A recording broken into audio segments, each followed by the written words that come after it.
Hey everybody, this is Tim with Game Time. I've got a sort of a how to play of Extraordinary Adventure Pirates.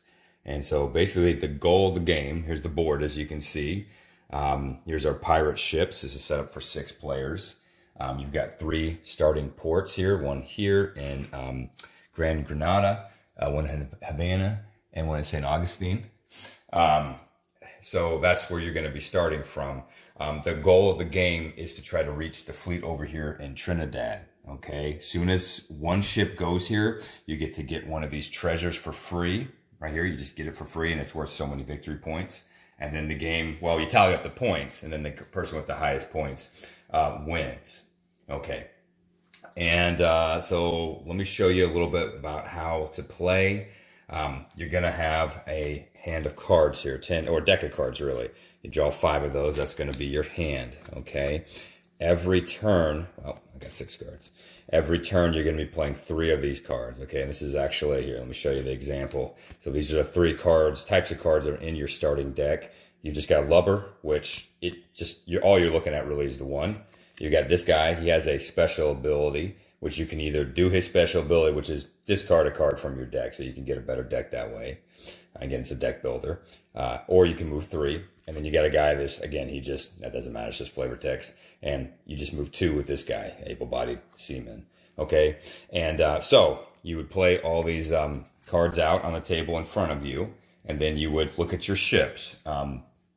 And you would decide which one of your ships you want to move, either the ship here or the ship in Havana or St. Augustine. And, you know, however many spaces that you have here, that's how much you move the ship. Now, you have to move, whichever ship that you pick, you have to move it that many spaces. You can't split up the movement. Like, for instance, you can't use 3, on 2 different ships. You got to use it all on the same one. So, like, if I was using on this ship, I would move 1, 2, 3, and then I could move another ship over here. I could move it 1, 2, and then I could come back to the ship I just moved, and I can move it using my 1 card. I can move it 1 more space. So you can split up the movement however you would like. Okay, you can even move back.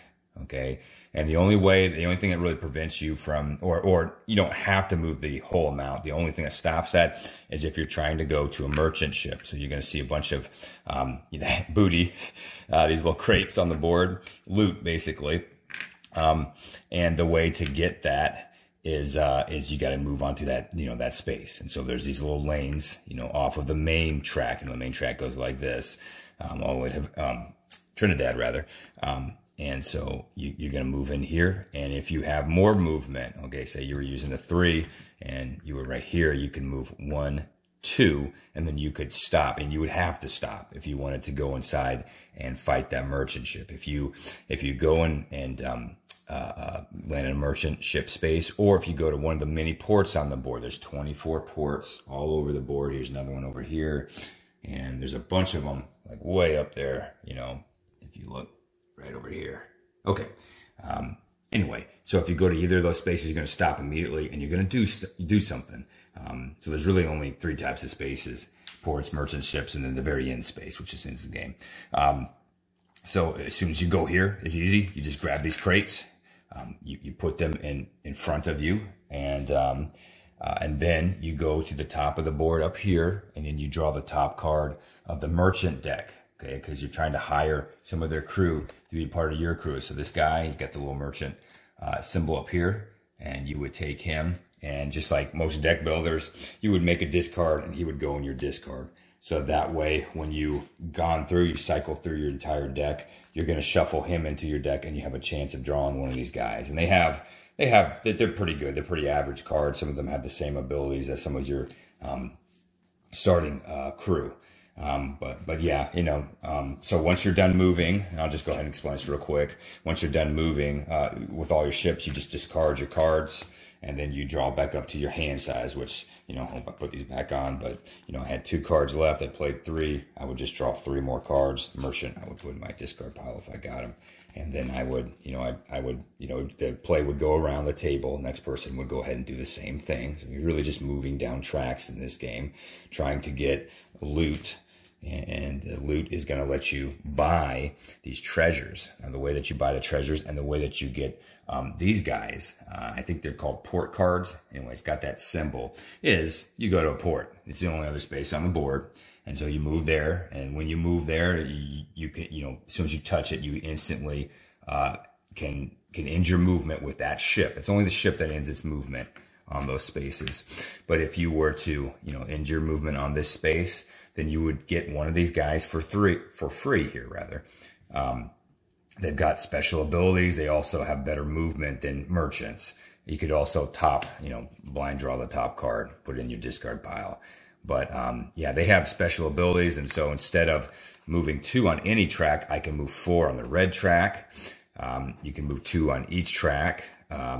With this guy, oh gosh, that's really good. So you can move 4 on the black track. You've got other guys too that are in the game. These type of guys right here, I just want to draw one to show you. When you play them, and his special ability, now you can always play him for the movement, but he has a special ability. He says move 2 extra spaces on the black track once per turn. So if it has this symbol right here, when you play him, you leave him out in front of you for the rest of the game, pretty much. And then every time you're moving along that track, you just get to trigger his ability, unless it says, some of them will say discard. If it says discard, then you would discard him back, to your personal discard. But yeah, these guys are really cool. They're persistent.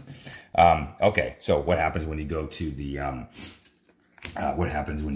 ports here? So when you go to the port, you get one of these guys for free. You just take them, put them in your discard pile, and then you get to get one of these treasures. Okay, and there's all kinds of treasures in a 6-player game. And then later in the game, if they're all depleted, you can draw 4 more treasures, and that's it. I don't know why it's that way, but that's just how it is. And all you need is this certain color of loot or booty. You discard it, to the bag in the game. Bag's got a few cubes already in there because there's certain things that let you get booty from the bag. But you just pay that, and then you get the treasure tile in front of you, and you can do this as many times as you want when you go to port. You can buy as many of these as you want, as long as you have the requirements to purchase them. At the end of the game, okay, and you're just moving along the tracks, like I said, until someone gets to Trinidad. At the end of the game, you're going to score points in a few ways. There's going to be some of these guys here that are going to give you just straight up victory points. It's going to say 1 or 2 victory points or something on here. I haven't looked at every card, but I've seen a couple. Okay, another way you're going to get victory points is you're going to get victory points for treasure tiles. Obviously, it shows you that. You get a half point for every loot that you have. So 2 is worth 1 point. And then the last thing, at the very top up here, there are, depending on how many players you're playing with and how far you get on the track, this is how many victory points each of your ships get. Okay, so if you make it to Trinidad, obviously you're at the last space of that track, and you automatically are going to get the maximum amount of victory points. So just making it to the end gives you a lot of victory points.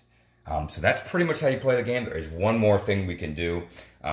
There's a advanced mode, quote unquote. The game's pretty simple, but what you do at the beginning of the game is, I'll just show you 3 of them, but you're going to place in reverse turn order your little pirates on each of these ports. They're all going to be full, because I believe there's 24 ports in the full, if you're playing the full game. There's always 24 ports, but you're going to be placing your guys on all of them if you're playing 6 players. So anyway, beginning of the game, reverse turn order, you're going to place your guys out here. Say we place it like this, and all this means is that when someone goes to this port, if it's somebody who's not that color, they go here, they get this, they're going to go ahead and get a guy for free. You can do the treasure just like normal, but if it's not their color, they take this guy and they capture him, okay? They put him in front of them, and that's going to be worth 1 victory point at the end of the game. And you just keep doing that for every person, so you can capture a bunch of pirates. It's pretty fun. And to me, that's the best way you can track who's been to a port. Because if there's one thing I didn't say, you can only go, merchant ships, once there's no loot on them, there's nothing that can be done at that space. And with ports, once you go to them, and for the first time, you can never go back to them again. So the only way to really track this is with these pirates. And so once you've gone here and captured the pirate, and you have to capture it, you want to capture it, you can tell, hey, this port has been visited. It cannot be gone to again. There's no There's nothing that can be done there. Okay, you have the option when you move, you don't have to stop at a merchant space. You can actually go over it. And even a port, but I don't know why you would go all the way down the track to go to a port. Anyway, the only other thing we have, only other rule is if you go to your own one, you know, say I go here to wherever this place is, I would get my guy, okay? And he's going to be worth 1 victory point. I'm saving him.